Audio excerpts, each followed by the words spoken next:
Good evening and welcome to the Mr. Walton 6th grade science class newsroom. My name is Brandy and I am speaking to you today with an urgent report on our current energy crisis. As you have seen the gas prices rise daily, you may have been wondering why your car has been getting only 20 to 30 miles per gallon. Isn't that the same gas mileage we were getting in the 1970s? Before we go to my report though, let's go to Jesse Barnett with his breaking weather report in the News Center weather room.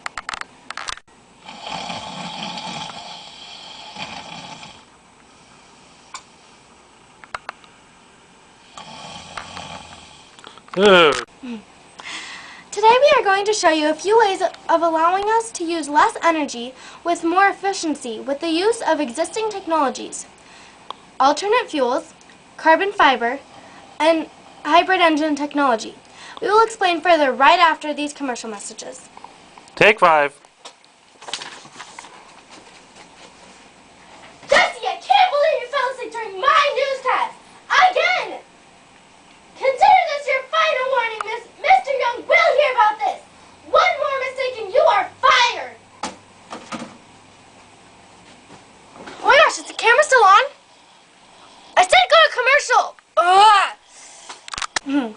Welcome back. We are going live for BJ for an on-site report. Thank you, Brandy. At this very moment, we have the highest gas prices in the history of our nation. We also have many other issues such as global weirding and buying expensive gas from terrorist countries, allowing them to have more money to do more 9/11 style attacks on us. All of this seems to be happening while the oil companies make record profits and Arab princes seem to have billions of dollars to buy out our oldest and most strategically placed companies. You may be surprised to know that 5 of the 10 largest companies in the world are oil companies. They would have you think they are doing all they can to help with our current energy crisis and that nothing more can be done. But isn't it interesting that right now they have 4 times more refineries shut down for repairs than at this time last year? Back to you, Brandy. Thank you, BJ. In our next segment, we will learn how solving these problems can be done relatively cheap using existing technologies. Let's start with alternate fuels. Alternate fuels help reduce the use of and are normally cheaper to produce than gas. Some types of alternate fuels would be biodiesel, ethanol, hydrogen, propane, natural gas, and electricity. Now let's go back to BJ for more of her report. Thank you, Brandy. Ethanol, also known as ethyl alcohol, drinking alcohol, or grain alcohol, is a flammable, colorless, slightly toxic chemical compound. The largest single use of ethanol is a motor fuel and fuel additive. Flex fuel engines are able to work with ethanol, gasoline, or any mixture of both, giving the buyer a choice of supporting Midwest farmers or Middle East terrorists. Some sources of ethanol would be corn, biomass, green waste, miscanthus, switchgrass, and sugarcane. Miscanthus is probably the most promising source for ethanol. It can grow to heights of more than 12 feet in one growth season. Miscanthus puts carbons and nutrients in soil, unlike corn, which depletes the soil. It also grows naturally, and there is no need to replant it each season. Miscanthus is cleaner to the environment than corn since it replenishes the soil with nutrients. It also requires less water than many other crops considered for biofuels. Switchgrass is another source of ethanol. It is a natural prairie grass in the United States. It also enriches the soil. Another benefit of switchgrass is that it reduces greenhouse gases because it uses more carbon dioxide during its growth than it produces when burned. It needs less fertilizer, less water, and fewer pesticides than most fuel crops. Switchgrass has high potential for co-production of animal feed. Switchgrass has the potential to produce 1,000 gallons of ethanol per acre compared to 665 gallons for sugarcane and 400 gallons for corn.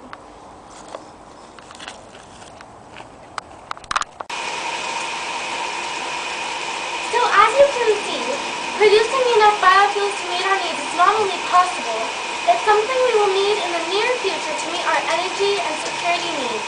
Back to you, Brandy. Thank you, BJ, for your wonderful report. Another added benefit for ethanol is that it is completely compatible with our current gas stations, fuel trucks, storage tanks, and other fuel infrastructure. In our next report, we will learn about a new high-tech material that will make our cars lighter, stronger, and more fuel efficient. We will now switch over to Jean for more of these exciting technologies. Thank you, Brandy. For years, our cars, much like this Corvette, have been using lightweight materials like aluminum, fiberglass, and plastics. But because of their lack of strength and durability, the major parts of our vehicles had to be made from steel. But now, with the introduction of carbon fiber, all that has changed. The big advantage of carbon fiber is that it is 1/5 the weight of steel, yet just as strong and stiff, which makes it ideal for structural components in automobiles. Replacing half the metals in current cars can reduce a vehicle's weight by 60% and fuel consumption by 30%. The resulting gains in fuel efficiency, made in part because smaller engines would also reduce greenhouse gas emissions by 20 to 30%. All of this would come with no sacrifice in safety, as preliminary results of computer cross simulations show that cars made from carbon fiber would be safer than today's automobiles, as demonstrated by today's Formula One race cars, which are required to be made from carbon fiber to meet safety requirements. Back to you, Brandy. Thank you, Jean. I guess carbon fiber would help increase the fuel economy of today's cars by reducing their weight by hundreds of pounds and also making them safer and stronger. Now let's delve into the interesting field of advanced engine technologies with Miss Barnett. Some types of advanced engine technologies would be regenerative braking, gas-electric hybrid, diesel-electric hybrid, fuel cell, Scuderia split-piston engine, and heat recapturing systems. These advanced engine technologies are high-powered and comparable to our current engines. They have good fuel efficiency, which can double or even triple our current miles per gallon, and they are earth-friendly in many ways, including lowering emissions of greenhouse gases. Fuel cells convert gases like hydrogen or methane directly to electricity using an electrochemical energy conversion device, and is already being used in some places like the Palm Springs Community Sunbus.